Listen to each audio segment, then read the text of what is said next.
할렐루야. 우리 하나님께서 우리 몸된 교회를 세우신 지 53주년이 되어 있습니다. 모든 영광 우리 하나님께 영광을 올려드린 축복의 박수 우리 하나님께 영광이 올려드리겠습니다. 할렐루야. 오늘 창립 53주년 예배에 참석하신 여러분 모두에게 하나님의 은혜와 축복이 늘 충만하시기를 주의 이름으로 축원합니다. 하나님께서 몸된 교회를 세우시면서 하나님이 세워주신 우리 교회의 역사를 다시 한번 저는 이렇게 쭉 더듬어 생각해 보면서 하나님의 놀라운 주님의 은혜와 축복이었다라는 그런 생각을 갖게 되었습니다.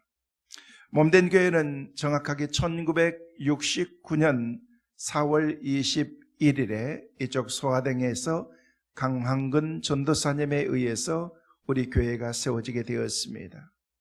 처음 세워졌을 때 우리 교회의 이름은 시흥교회였습니다. 교회가 세워진 지 5개월 뒤에 교회의 작은 그런 교회를 저희들이 만들게 되었습니다. 그리고 난 다음에 교회를 점차적으로 하나님께서 우리 교회를 세워주시고 1974년 1월에 108평의 작은 땅을 구입해서 몸된 교회 2차 교회의 두 번째 교회를 신축하게 됩니다. 그리고 난 다음에 1975년 1월 5일에 강한근 전도사님께서 목사 안수를 받으시게 됩니다. 그러면서 1976년 들어서 처음으로 1월 1일에 우리 교회 명칭을 시흥교회에서 성민교회로 저희들이 명칭을 바꿔서 그때부터 지금까지 이렇게 사역하고 있습니다. 그러면서 지난 교회를 개척해서 7년 3개월 동안 섬기셨던 강한근 전도사님 목사님께서 교회를 사임하시고 다른 임지로 가시고, 그리고 한 달 뒤인 1976년 8월 24일에 그 당시에 전도사님으로 계셨던 우리 원로 목사님 전정수 전도사님께서 저희 교회 담임 교역자로 부임하시게 됩니다. 그러면서 교회가 성장하면서 이제 소화동에서 이곳 우리 몸된 교회로 90년 4월 21일에 세 번째로 교회를 신축하면서 아름답게 교회가 세워지게 되는 것입니다. 그리고 하나님께서 교회를 통해서 또 선교지에 선교센터도 세우시고 많은 사역들과 또 선교사님들을 돕는 그런 아름다운 사역을 하시다가 2010년 7월 11일에 우리 전정수 목사님께서 원로로 취임하게 되고, 그러면서 제가 제 세 번째 제 3대 담임 목사로 취임해서 오늘까지 나오고 있습니다.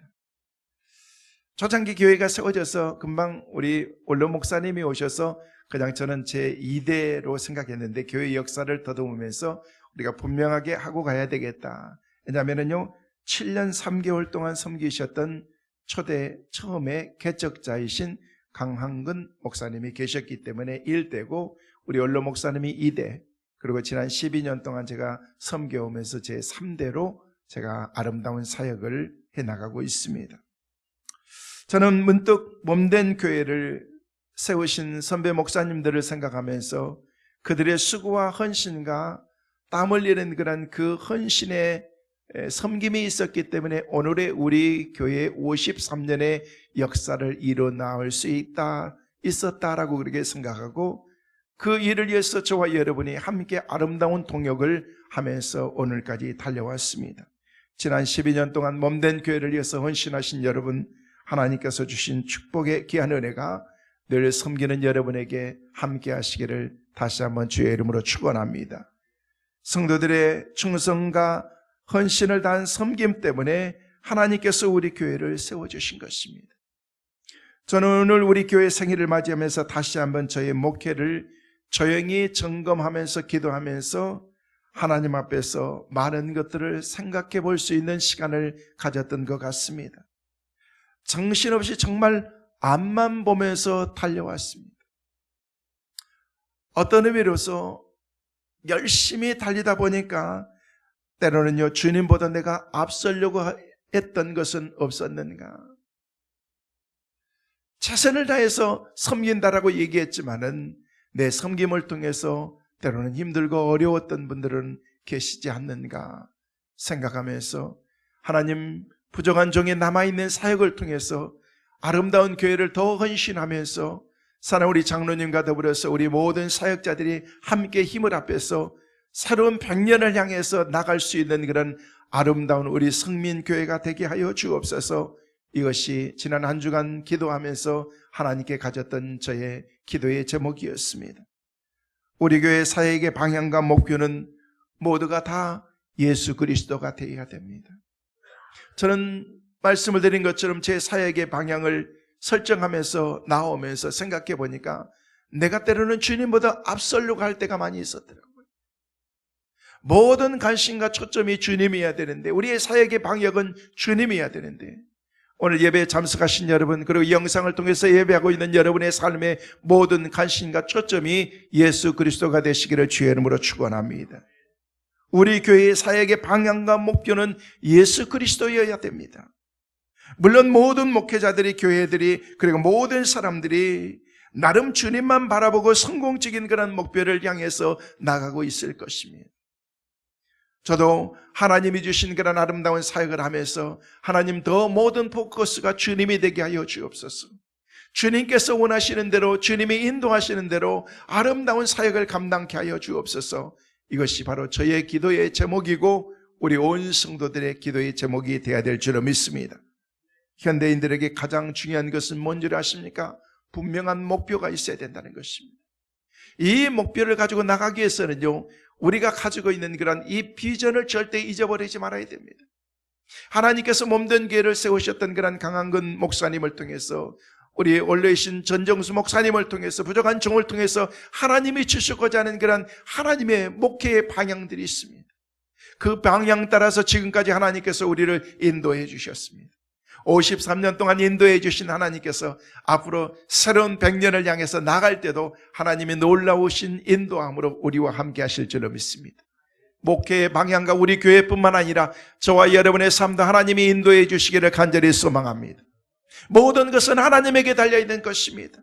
그래서 우리의 모든 포커스가 하나님에게 맞춰져야 된다는 것입니다. 그래서 우리의 포커스의 모든 방향은 하나님이 주신 비전, 이 꿈을 향해서 나가는 것입니다. 여러분, 성경에도 꿈이 없는 백성은 망한다라고 우리에게 말씀하셨습니다.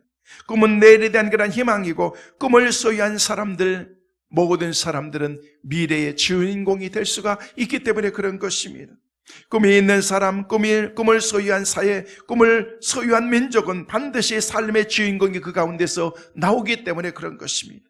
저는 오늘 말씀을 묵상하며 준비하면서 우리 연약한 유초등부 우리 학생들 가운데 큰 꿈을 가지고 비전을 가지고 나가는 그런 우리의 자녀들 가운데 이 역사의 위대한 인물들이 많이 나올 수 있기를 간절히 소망합니다. 우리만 잘 되는 것이 아니라, 우리 교회만 잘 되는 것이 아니라 하나님 우리 교회를 통해서 많은 사역과 일들을 지금까지 하셨던 것처럼 앞으로 우리 교회가 더 많은 사역들을 감당하게 하시고 우리 지역뿐만 아니라 한국과 전 세계를 향해서 아름다운 그런 복음의 깃발을 드높일 수 있는 그런 하나님의 교회가 되게 하여 주옵소서. 그런 비전과 꿈을 우리가 가져야 될 줄로 믿습니다. 여러분, 설령 우리에게 힘들고 어려운 그런 일이 있고 시련이 있다고 할지라도 내일을 향한 그런 꿈을 갖고 살아가면요, 우리는 희망을 갖게 되는 것입니다. 그게 바로 믿음인 것입니다. 믿음은 바라는 것들의 실상이요, 보지 못하는 것들을 본 것 같이 증거하는 것이다 라고 그렇게 말하고 있는 것입니다. 믿음은 소원한 꿈이 현실로 성취되는 모습을 자꾸 바라보는 것입니다. 병든 사람은 건강한 자기의 모습을 자꾸 바라보면서 기도하는 것입니다. 하나님께서 내 삶을 회복시켜 주실 것을 바라보면서 기도하는 것입니다. 연약한 성도들은요, 하나님께서 내 삶을 강건하게 도와주실 것을 바라보면서 기도하는 것입니다. 이게 바로 믿음인 것입니다. 오늘 말씀을 통해서 여러분이 가지고 있는 모든 마음의 소원들이 하나님께서 응답의 복으로 함께 하셔서 이루어지는 복이 있기를 간절히 소망합니다. 하나님에게 달려있는 거예요. 그래서 우리의 모든 삶의 포커스를 하나님께 맞추면서 우리가 날마다 주님을 바라보면서 나가야 된다는 것입니다. 믿음은 소원한 꿈이 현실로 성취되는 모습을 자꾸 바라보는 것입니다. 말씀을 드렸던 것처럼 연약한 성도들은요, 하나님 내게 건강을 주실 줄로 믿습니다. 지금은 힘들고 어렵지만 하나님께서 내게 부요의 복을 허락해 주실 줄로 믿습니다. 가난한 사람들은 장차 부자가 된 모습을 바라보면서 꿈을 갖는 것입니다. 실패한 사람도 다시금 일어서는 모습을 생각하면서 하나님께 용기를 가지면서 믿음을 갖는 것입니다. 여러분이 그런 꿈을 포기하지 않고 주님을 바라보면 반드시 여러분의 소원대로 이루어 주실 줄로 믿습니다. 하나님께 기도하는 거예요. 여러분, 돈 드는 것 아닙니다. 힘든 것 아닙니다. 여러분, 꿈을 갖고 소망을 갖는 것, 이런 마음을 갖고 살아가는 사람들을 하나님이 우리에게 이루어 주시는데, 여러분 성경에 보면요, 야곱이라는 사람을 우리는 너무나도 잘 알고 있습니다. 파란만장한 인생을 살았던 사람이 야곱이죠. 형의 죽음을 피해서 도망갔던 것이 삼촌 나반의 집이었습니다. 가면서부터 외롭고 힘들고 어려우니까 내가 하나님이 나를 지켜주시기만 하면, 하나님이 나를 보호해 주시기만 하면 내가 끝까지 주님을 따르며 내가 가지고 있는 믿음을 포기하지 않겠습니다. 그가 사기치고 공갈하고 못된 방법대로 인생을 살긴 했지만요, 그의 신앙만큼은 전혀 흔들리지 않았다는 거예요. 주님을 바라보는 신앙. 그래서 하나님께서 주신 그런 꿈을 이루기까지 많은 시간이 걸렸지만요, 그 꿈이 20년이 지난 다음에도 그 꿈대로 이루어지게 되는데요, 그 가운데 가지고 있었던 중요한 것은 그가 하나님을 철저하게 의지했다는 거예요. 힘들고 어렵다고 할지라도 제 삶을 포기하지 아니하고 주님만 바라보는 그런 그 믿음이 그에게 있었기 때문인 것입니다. 내일에 대한 그런 분명한 꿈이 있는 사람은 오늘 어떤 환경 가운데서도 절망하거나 삶을 절대 포기하지 않는 것입니다. 오늘날 현대인들에게 가장 필요한 것은 뭔 줄 아십니까? 물질이나 지식이 아닙니다.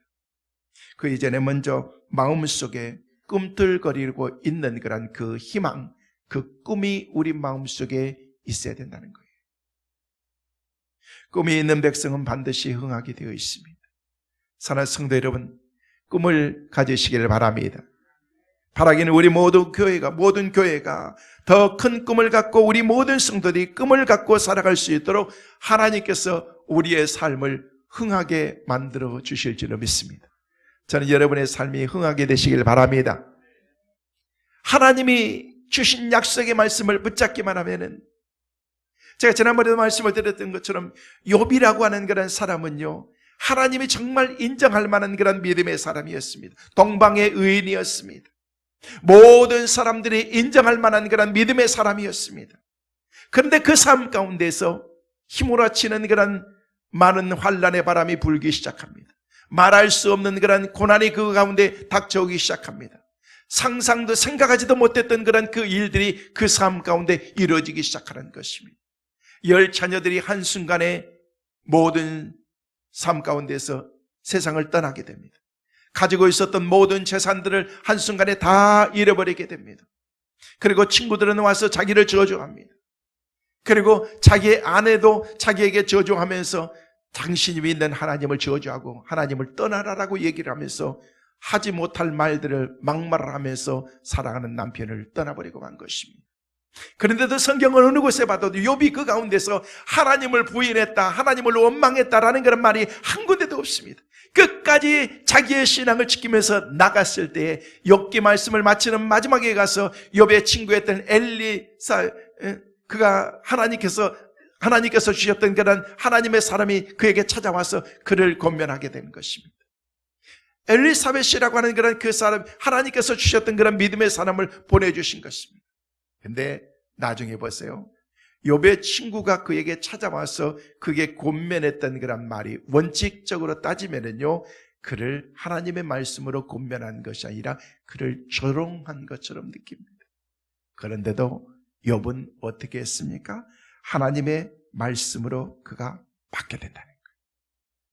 그런데 하나님이 마지막에 가서 그의 삶을 회복시켜 주시기 합니다. 욥에게 말하는 것입니다. 네가 네 삶을 돌이키고 네가 잘되기 위해서, 흥하게 되기 위해서는 네가 하나님과의 바른 관계를 가져야 돼. 하나님을 떠나서는 안 돼. 틀린 말 아닙니다. 여러분, 하나님이 인정하는 사람은 누구였어요? 욥이었어요. 욥이 진짜 믿음의 사람이었어요. 그 사람을, 친구를 인정한 그런 믿음이 아니라, 그런데 그 사람이 얘기할 때 자존심 상하는 이야기였지만은요, 그 말씀을 하나님의 음성으로 듣는 순간 그 삶이 회복되기 시작하는 것입니다. 나중에 하나님께서 그의 삶을 완전히 흥하게 만들어 주신 것입니다. 10자녀들을 주셨는데 그 10자녀는요, 지난번에 10자녀들은 이미 하나님의 나라에 가 있지만은요, 이제 10자녀를 주셨기 때문에 어떻게 된 거예요? 10자녀는요, 이제 20자녀가 된 것입니다. 배나 주셨습니다. 근데 제가 확신하건대요, 그 10자녀들은요, 지난번에 주셨던 하나님께 먼저 갔던 10자녀들보다 퀄리티가 달랐을 거예요. 저는 그렇게 생각합니다. 왜냐하면요, 하나님의 은혜는요, 하나님께서 여백해 주셨던 복은요, 갑절의 복이라고 그렇게 말씀하셨기 때문에 그렇습니다. 소도 양도 낙타도 모든 재산도 하나님께서 갑절로 주셨기 때문에 그런 것입니다. 그를 어떻게 하셨어요? 흥하게 하신 것입니다. 하나님의 말씀에 붙잡혀서 믿음으로 살아갈 때 하나님께서 욥을 그렇게 축복하셨던 그 하나님은 우리가 믿는 하나님인 줄로 믿습니다. 사랑하는 성도 여러분, 그 하나님을 믿음으로 바라보시고 욥을 흥하게 하셨던 하나님 앞에서 하나님이 주신 은혜 가운데서 저와 여러분의 삶도, 우리 몸된 교회도 날마다 가면 갈수록 흥하고 잘 되어지는 은혜가 있게 되시기를 주의 이름으로 축원합니다. 그래서 저는 오늘 하나님께서 주신 백성들은 어떻게 우리가 우리의 삶을 살아가야 될지, 주님이 주신 비전이 무엇인지 말씀을 드리려고 하는 것입니다. 몇 가지로 말씀을 여러분과 함께 생각합니다. 첫째로, 하나님께서 주신 하나님의 몸된 교회, 꿈이 있는 교회는 어떤 교회인가? 꿈이 있는 교회는 앞을 바라보면서 나가는 교회인 것입니다. 성도 여러분, 하나님께서 우리 몸된 교회를 세워주셨습니다. 지금까지도 앞을 보면서 열심히 달려왔지만은 앞으로도 주님 바라보면서 앞을 향해서 나갈 수 있는 축복의 은혜가 있게 되시기를 주의 이름으로 축원합니다. 오늘 본문 18절 말씀에는 뭐라고 말씀하고 있습니까? 우리 같이 한번 보시겠습니다. 보십니다. 너희는 이전 일을 기억하지 말며 옛날 일을 생각하지 말라. 여기서 두 가지입니다. 이전 일, 애적 일, 그것을 생각하고 얽매이지 말라는 것입니다. 다시 말해서 지나버린 과거에 너무 얽매이기나 집착하지 말라는 것입니다. 사람은 오래오래 간직해야 될 것이 있는가 하면요, 사람은 빨리 잊어버릴 것이 있습니다. 여러분, 이걸 잘 구분해야 됩니다. 간직해야 될 것은 내 마음속에 간직하고 생각 속에서 간직하고 잊어버리지 말아야 된다는 것입니다.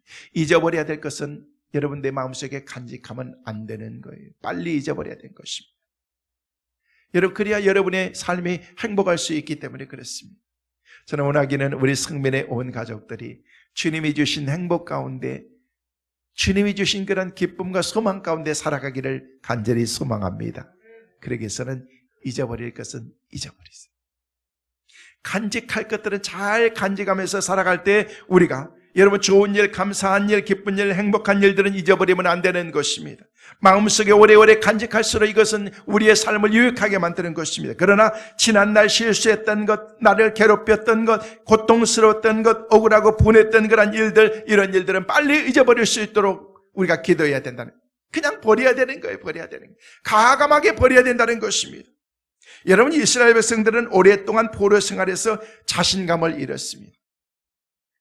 근데 그럴 것이지 하나님께서 그들을 택한 나의 백성이다라고 말씀하시고 하나님께서 친히 인도한다라고 그렇게 말씀하셨던 하나님께서는요, 이스라엘 백성들을 인도하는데 광야로 인도하고 애굽의 종으로 인도하고 파란만장한 그런 인생의 삶을 살게 만드시면서 하나님께서는 이는 내가 택한 백성이다, 내 자녀들이라 라고 그렇게 말하고 있는 것입니다. 갈수록 계속해서 힘들고 어려운 그런 일들이 그에게 있다는 것입니다. 그런데 중요한 것은요, 지금의 삶이 힘들고 어렵지만은요, 그 모든 과정들을 통해서 볼 수 있는 것은 모든 손길들마다 하나님이 그들을 인도하신다는 것입니다. 성도 여러분, 지난 53년 동안 하나님께서 우리 교회를 여기까지 인도하신 줄로 믿습니다. 저와 여러분의 삶도 가정도 자녀들도 모든 것도 하나님이 인도하실 줄로 믿습니다. 아무리 힘들고 어렵다고 할지라도 그 가운데서 하나님께서 우리에게 실수한 것이 아니라는 것입니다. 너희는 이전 일을 기억하지 말며 애적 일을 생각하지 말라. 보라, 내가 새 일을 행할 것이다 라고 그렇게 말씀하고 있는 것입니다. 과거에 얽매이지 말고 미래를 향해서 나가라는 것입니다. 여러분, 열심히 사는 게 중요한 게 아니라 여러분 분명한 목표와 방향을 가지고 사는 게 중요합니다. 어떤 가난한 가정의 부모 밑에서 자라는 젊은이가 있었습니다. 너무 가난하고 힘들고 어렵게 살면서 그가 가지고 있었던 그런 마음은 뭐였냐면요, 나는 나를 위해서 살 거야. 난 내 목표는 돈 버는 거야. 돈 벌어서 나는 내 인생 멋있게 살 거야 라는 그런 생각을 갖게 되었습니다. 목표를 정하고 열심히 악착같이 그의 인생을 살았습니다. 그 결과 그는 53세에 전 세계에서 최고의 부자가 되었습니다. 하지만 그 자리에 올라가기까지 수많은 사람들에게 상처를 주면서 또 이런저런 많은 일들을 통해서 힘들고 어려운 일들이 있고 못할 짓도 많이 했습니다. 그렇게 세계 최고의 부자가 된 그는 어느 날부터 과도한 스트레스로 인해서 자기의 삶에 기쁨이 없던 것입니다. 그러면서 너무 과도하게 스트레스를 받다 보니까요, 자기의 머리가 막 빠지기 시작하는 것입니다. 듬성듬성 빠지면서 나중에는 머리가 싹 빠진 거예요. 나중에는요, 눈썹까지 다 빠져버리더래요. 너무 스트레스를 받으니까. 그러면서 점점 몸이 오그라들기 시작하면서 나중에는 자기의 몸이 미라처럼 그렇게 변해 있더라는 것입니다. 그래서 병원에 가서 보았는데 병명이 없습니다. 그러면서 의사가 진단하기를 당신은 당신의 삶을 마무리할 준비를 하십시오. 앞으로 1년도 당신은 못 살겠습니다 라고 그렇게 얘기했습니다. 모든 매스컴에서 언론에서 그가 1년 이상을 살지 못한다고 하는 그런 그 뉴스를 대서특별하게 됩니다. 무서운 고통 속에서 그런 밤잠을 이루지 못하면서 그 부자는 삶과 죽음의 그 과정 가운데서 자기의 삶을 왔다 갔다 하면서 서서히 자기의 삶을 마무리하고 있었던 것입니다. 어려서부터 돈을 위해서 살아온 그였지만, 나 자신만을 위해서 살아온 그였지만 결코 돈이 인생의 전부가 아니라는 것을 그가 깨닫게 된 것입니다. 육신의 고통 속에서 삶을 진지하게 한번 돌아보지도 못하고 내 삶의 과정을 지금 와서 돌아보니까 파란만장한 그런 인생 가운데에서 나는 무엇을 위해서 살아왔는가라는 그런 생각이 그가 들더라는 것입니다. 그러면서 주님께서 주셨던 그런 믿음의 삶을 완전히 떠나버린 것입니다. 하나님과는 너무 무관하게 삶을 살았던 자신의 모습을 발견하게 된 것입니다. 그러면서 다시금 주님을 찾게 됩니다. 주님을 의지하게 된 것입니다. 그러면서 마음속에 평안이 임하기 시작합니다. 내 삶의 환경, 내 몸이 변화된 것은 없지만 마음의 평안이 찾아온 것은 변화의 삶으로 그가 나타나게 된 것입니다. 마침내 그가 온전히 주님을 바라보면서 내 남은 생이 단 하루가 된다고 할지라도 나는 주님만을 위해서 살겠다라고 하는 그런 그 결단을 하게 된 것입니다. 그가 바로 그 유명한 미국의 석유 왕이었던 록펠러인 것입니다. 그는 세계 최고의 부자가 되면서 그 당시에 498조 원, 천문학적인 전 세계 지금 그만한 돈을 가지고 있는 부자가 없을 정도로, 그러면서 그는요, 그 많은 일들을 지금까지 내 자신만을 위해서 살아왔던 그가 이제는 사회 재단을 만들고 다른 사람들을 위해서 살기 시작하면서 녹벨레 재단을 만들고, 그러면서 거기서 페니실린을 거기서 만들게 됩니다. 녹색혁명이라고 하는 그런 단체를 만들고, 그리고 세계의 모든 식량난 해소를 위해서 힘쓰고 애썼던 사람이 바로 녹벨레라는 것입니다. 내 삶, 나 자신만을 위해서 살겠다, 나는 돈 버는데 내 인생의 목적이다 라는 그런 생각을 가지고 있었던 사람이 나중에는요, 1년밖에 살지 못할 것이라고 생각했던 사람이 나중에 어떻게 됐습니까? 53세가 아니라 98세까지 건강하게 살다가 하나님이 그 삶 가운데서 이룬 사회사업, 많은 힘들고 어려운 사람들을 돕는 그런 일들을 하게 됐다는 것입니다. 여러분, 녹벨러 재단에 가면은요, 그 재단의 입구에 써 있는 그런 큰 액자에 나와 있는 그런 그 문구가 뭔지 아십니까? 주는 자가 받는 자보다 복이 있다라는 것입니다. 여러분, 내가 받고 살아가는 것이 아니라 주는 사람이 복이 있다는 것입니다. 저는 여러분의 삶이 복 있는 사람들 될 수 있기를 바랍니다. 나누세요. 베풀세요. 능력이 있으세요? 그러면은요, 여러분 자신만을 위해서 살지 말아요. 하나님의 몸된 교회가 이렇게 세워지고 많은 사역들을 하나님께서 우리 가운데 주셨습니다.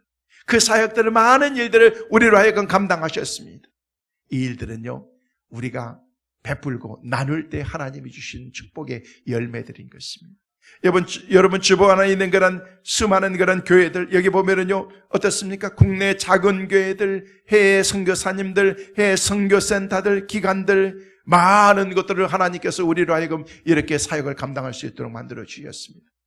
작은 거지만 10만 원, 20만 원 작은 것들이지만 그 사람들에게 있어서는 작은 것일지 모르지만 우리가 이 많은 것들을 함께 나누는 그런 우리의 나눔 가운데는 하나님의 놀라운 주님의 은혜가 있습니다. 여러분의 헌신과 수고와 섬김이 있기 때문에 그런 것입니다. 여러분, 줄 때, 베풀 때 복이 있는 거예요. 우리가 지지난주 그리고 지난주 우리 교회에서 큰 행사가 2번이나 있었습니다. 지지난주는요, 교단의 목사님들이 저희 교회에 와서 목사님, 사모님들, 원로 목사님들, 사모님들 다 오셔서 원례를 하고 또 저희들이 접대하는 시간이 있었습니다. 지난주는요, 부흥사 목사님들이 저기 강릉에서, 울산에서, 저기 목포에서, 많은 지역에서 목사님들이 와서 이렇게 같이 교제하면서 기도를 하고 그렇게 섬길 수 있는 시간이 있었습니다. 가시고 난 다음에 그런 말씀들을 하신 거예요. 너무너무 감사하고 행복한 시간이었다. 아니 4시간 5시간 운전하고 오셔서 그냥 예배드리고 기도하고 식사하고 잠깐 차 마시고 가시면서도 또 다시 한 5시간씩 또 하루 종일 걸리면서 왔다 갔다 하시는 그 목사님들이 그렇게 하시는 거예요. 제가 그래서 정성껏 문자를 드렸습니다. 목사님, 아닙니다.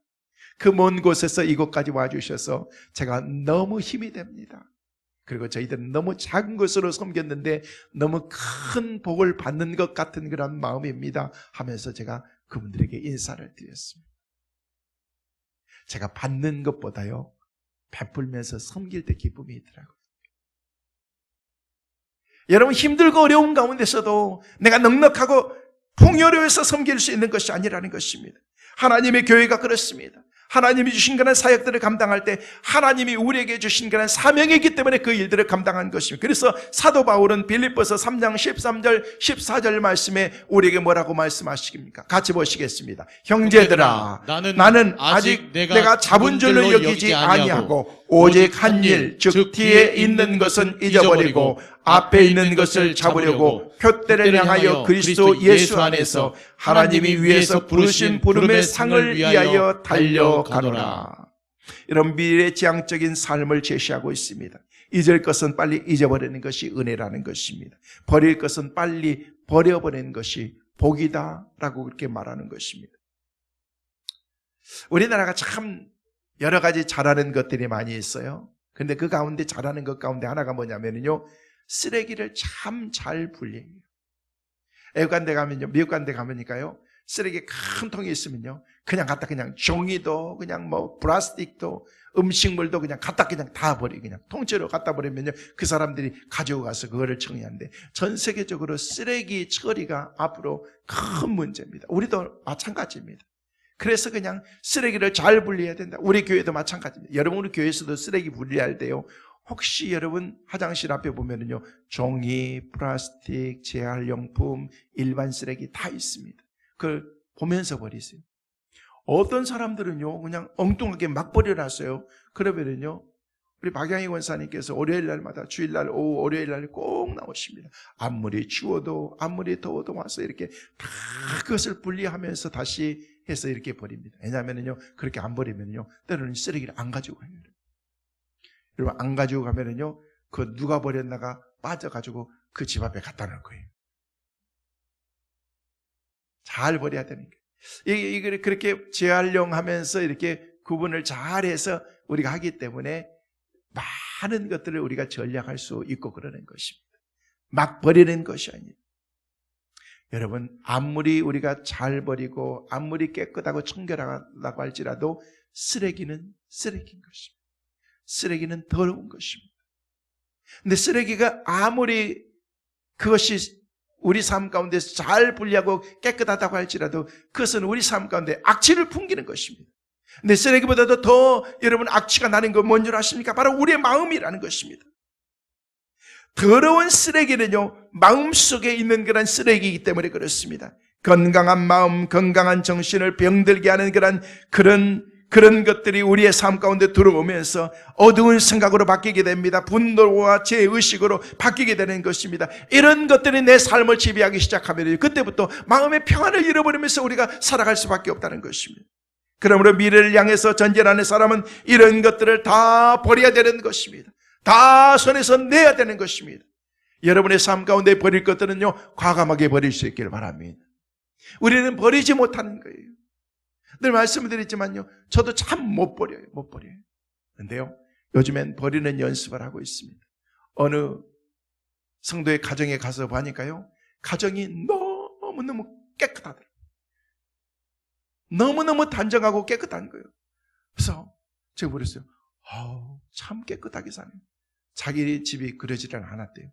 자기 남편이 당신 20일 동안 친정회를 가든 여행을 가든 어디 다녀오라고 그랬더니, 그래서 기도원 다녀왔대요. 절대 20일 전에는 오지 말라고 그러면서 자기가 집을 새롭게 꾸밀 거라고 얘기를 하면서 꾸몄는데 20일 만에 돌아와 보니까요, 집이 완전히 천지개벽을 했더래요. 버리는데 얼마만큼 버리냐면요, 잘 쓰고 있는 냉장고도, 김치 냉장고도, 그리고 아직 박스에서도 이렇게 떼지도 않는 그런 후라이팬도 다 버려버린 거예요. 그래서 막상 와서 보니까요, 아무것도 없더래요. 내가 필요하면 다 사줄게 하면서 그냥 싹 버려버리는 거예요. 그러고 난 다음에 지금은요, 너무너무 심플하게 사는데 너무너무 행복해요. 여러분, 그렇게 살아야 되는 거예요. 그래서 우리 아내에게, 집사람한테 얘기했어요. 여보, 우리도 버립시다. 과감하게 버리는 거예요. 요즘에 버리는 연습을 합니다. 어차피 나중에는 다 버리게 될 건데. 얼마 전에 그냥 저한테 무슨 패를 맞춰준대. 수고했다고 패를 맞춰준대. 그래서 나하고 내 방에 패가 너무 많아가지고 더 이상 둘 데도 없는데 패 대신 돈으로 달라 그랬어요. 패 대신 선물로 주라 라고 얘기했더니 패 대신 선물로 주더라고요. 무슨 소용이 있어요 그게. 나중에 어차피 다 버릴 건데. 저는 제가 가지고 있는 책도요, 그냥 지금 그냥 얼마나 많이 버렸는지 몰라요. 여러분, 우리의 삶 가운데서 잘못된 것들을 하나씩 다 버려야 되는데 버리지 못하고 있다는 것입니다. 이전 것은 다 지나갔기 때문에 생각하지도 말고 그게 얽매이지도 말라는데 우리는 그 가운데서 그게 얽매이면서 우리의 삶을 살아가게 되는 거예요. 성도 여러분, 마귀에게 우리는 속지 말아야 됩니다. 용서해 주신 하나님은 또한 과거를 묻지 아니하신다고 했는데 마귀는 계속해서 물어보는 거예요. 너 과거에 이랬잖아. 너 옛날에 이랬잖아. 옛날에 내가 아니라는 것입니다. 예수 믿고 산 그런 구원받은 그런 하나님의 사람들은 우리의 삶이 주님 때문에 새로운 인생으로 바꿔질 줄로 믿습니다. 우리는 주님 앞에서 새로운 삶을 살아가는 것입니다. 여러분, 탕자를 보십시오. 아버지의 재산을 다 탕진하고 돌아왔습니다. 그 중심으로 잘못된 것을 뉘우칠 때에 아버지는요, 그 삶 가운데서 어떻게 됐어? 아들로 받아주신 것입니다. 아들은 그런 생각 안 가졌어요. 아버지 집에 가서 잘 종으로 사는 것이 내가 먹고 사는 데는 걱정 없겠다라는 생각을 가지고 왔지만은요, 아버지는요, 냄새나고 더러운 그런 아들을 껴안고 입맞춤을 하면서 손에 가락지를 끼고 송아지를 잡으면서 그 아들을 어떻게 했어요? 환영해 준 것입니다. 받아주신 것입니다. 과거를 묻지 않았습니다. 내가 너 갈 때부터 내가 너 싸가지 없이 지내는 걸 보니까, 너 하는 걸 보니까 내가 그럴 줄 알았어. 아버지가 그렇게 말씀하시지 않았습니다. 너 그 돈, 그 많은 돈 어디다 탕진해서 묻지 않았습니다. 그냥 받아주신 것입니다.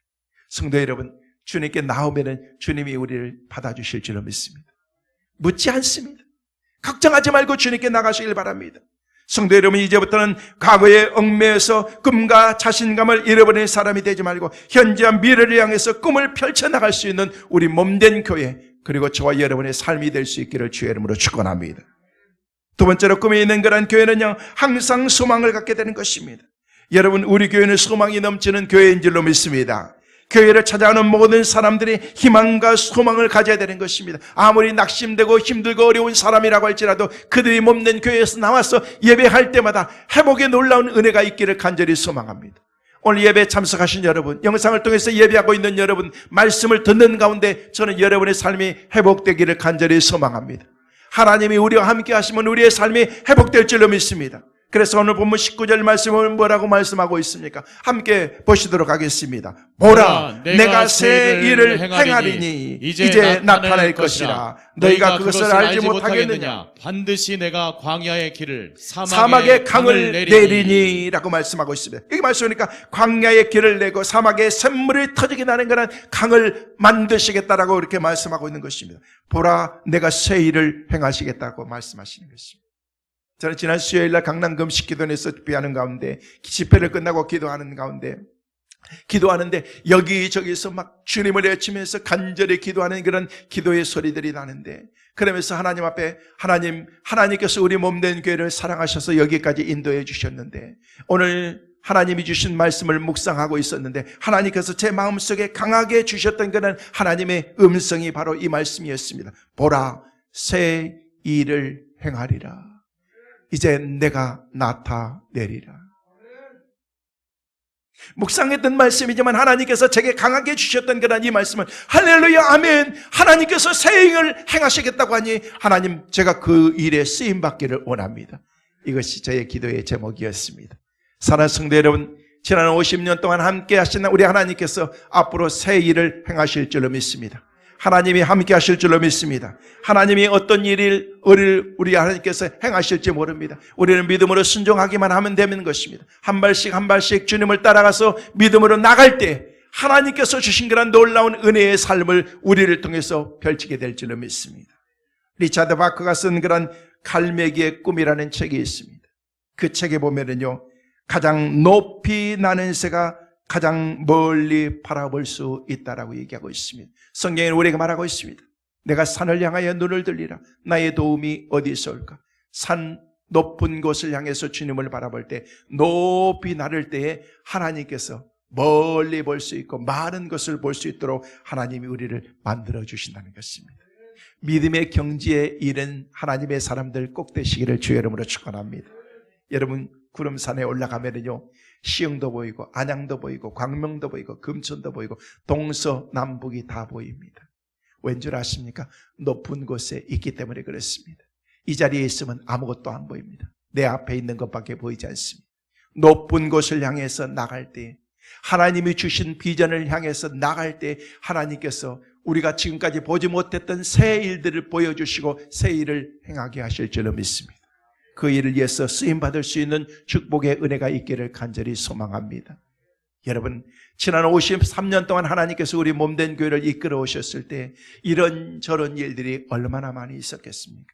교회뿐입니까? 개인적으로도 마찬가지입니다. 여러분, 역사의 모든 삶들을 돌이켜보니까 역사에 나타난 대재앙들을 추려보니까 몇 가지로 있더라고 보니까 뭐냐면요, 1346년부터 1353년까지 8년 동안 계속된 그런 질병이 있었는데 그때의 질병이 흑사병이었습니다.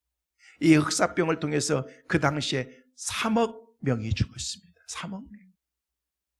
그 뒤에 1817년에 발생한 콜레라로 인해서 엄청난 재앙으로 인해서 8천만 명가량이 죽었습니다.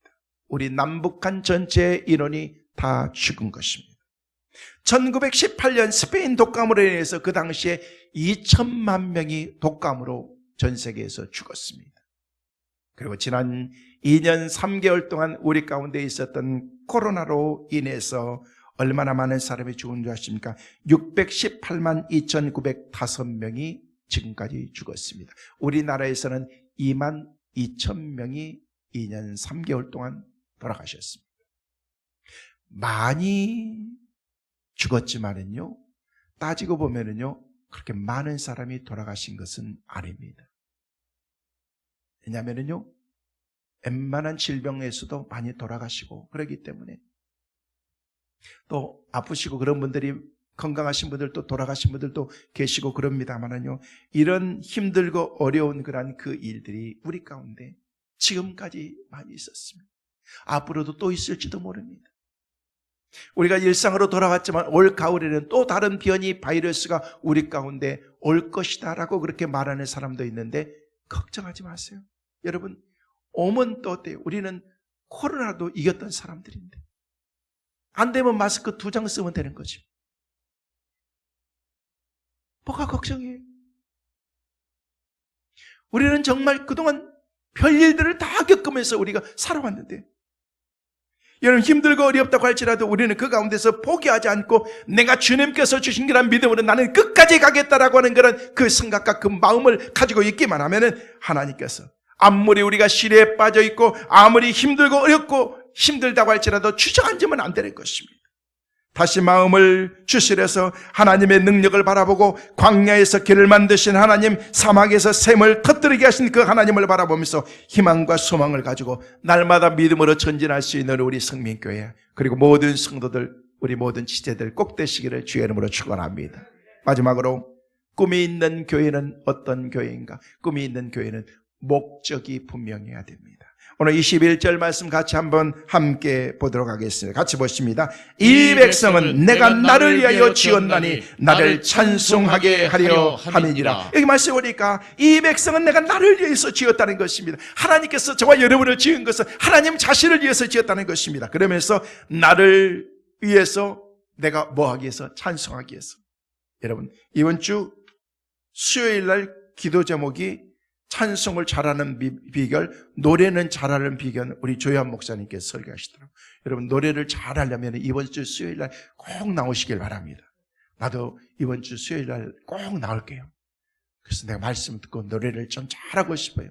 왜냐하면 하나님께서 우리를 부르신 창조의 목적이 노래를 잘하고, 하나님께 노래 부르고 찬양하고 경배하기 위해서 하나님께서 우리를 하나님 우리를 창조해 주십니다. 전능자이십니다. 왜 하나님이 목적이 돼야 됩니까? 우리를 지으신 목적이 하나님을 위해서 살라고 지었기 때문에, 그리스도의 삶의 목적이 세상 사람들과 달리 한 차원 더 높은 것이기 때문에, 나를 지으신 하나님, 우리가 하는 찬송, 나를 지으신 이가 하나님, 나를 부르신 이가 하나님, 나를 보내신 이도 하나님, 나의 나 된 것은 다 하나님 은혜라. 할렐루야. 하나님께서 나를 지으시고 나를 부르시고 나를 보내신 것도 다 하나님이십니다. 하나님께서 53년 전에 하나님이 세우신 우리 신앙의 선배인 우리 강 목사님을 통해서, 이어서 우리 몸된 교회를 이끌어 오신 우리 원로 목사님, 전 목사님을 통해서, 그리고 하나님이 부족하지만 부족한 종을 하나님께서 인도하셔서 지난 12년 동안 하나님의 놀라운 사역과 방향으로 인도하셨던 하나님은 앞으로도 하나님께서 우리를 세우시고 하나님의 일들을 맡겨주시고 하나님의 귀한 사역들을 감당하게 하실 줄로 믿습니다. 우리의 목적이 하나님이, 나를 위해서 살고 나는 돈 버는 데 목적을 살겠다고 하는 그런 럭벨러가 자기의 삶의 모든 방향을 하나님께 포커스를 맞췄을 때 하나님께서 그의 인생 전체를 다 바꿔주신 것입니다. 여러분, 그리스도인의 삶의 목적이 세상 사람들과 한쪽은 다른 사람들이기 때문에 우리가 다른 것입니다. 그래서 성도라고 얘기하는 것입니다. 오늘 21절 보았던 말씀은 이 백성은 내가 나를 위하여 지었나니 나를 찬송하게 하려 함이라. 우리를 위해서가 아니라는 것입니다. 하나님을 위해서라는 것입니다. 하나님 자신을 위해서라는 것입니다. 그러므로 하나님을 위해서 삶의 우선순위를 두면은요, 하나님이 우리를 그때부터 축복해 주신 것입니다. 우리를 지켜주시고 우리를 보호해 주실 줄로 믿습니다. 우리를 지으신 목적을 우리가 분명히 알아야 된다는 것입니다. 그래서 사도 바울은 로마서 14장 8절 말씀에 우리에게 그렇게 말씀하십니다. 함께 보겠습니다. 우리가 살아도 주를 위하여 살고 죽어도 주를 위하여 죽나니 그러므로 사나 죽으나 우리가 주의 것이로다. 고린도전서 10장 31절에도 우리에게 계속해서 말씀하십니다. 함께 보겠습니다. 그런즉 너희가 먹든지 마시든지 무엇을 하든지 다 하나님의 영광을 위하여 하라.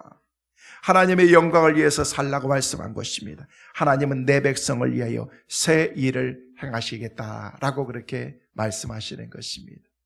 성도 여러분, 말씀을 맺습니다. 꿈이 있는 교회는 절대 망하지 않습니다. 꿈이 있는 사람, 꿈이 있는 사회, 꿈이 있는 공동체, 꿈이 있는 가정, 직장, 민족은 내일의 소망이 있습니다. 축복이 있습니다. 바라기는 우리 나라의 모든 지도자들이, 기업가들이 이런 꿈과 비전을 갖기를 위해서 우리가 기도해야 됩니다. 새로운 지도자가 세워졌습니다. 새로운 지도자도, 새로운 당선인도 나라의 지도자가 되면 큰 비전과 꿈을 가지고 나 자신이 아는 나라라고 하는 그런 우리 대한민국의 함을 이끌어 나갈 때 정말 리더십을 주셔서 살기 좋은 대한민국, 축복된 그런 우리 대한민국을 만들어 나갈 수 있도록 우리가 기도해야 될 책임이 있다고 생각합니다. 성도 여러분, 희망찬 삶의 은혜가 하나님께서 우리에게 주신 약속의 말씀 가운데 내가 새 일을 행하리니, 하나님께서 우리에게 그런 은혜를 주실 때 우리는 이곳에서 끝나는 것이 아니라 오늘은 이 금천을, 그리고 내일은 한국을, 모레는 전 세계를 향해서 아름다운 시대의 굵은 발자취를 남기고 갈 수 있는 우리 교회가 될 줄로 믿습니다. 그 일을 위해서 쓰임받을고 하나님께서 주신 마음껏 사용되어 주시는 그런 축복의 은혜가 우리 교회 가운데, 우리 모든 성도들 가운데 있게 되시기를 주의 이름으로 축원합니다.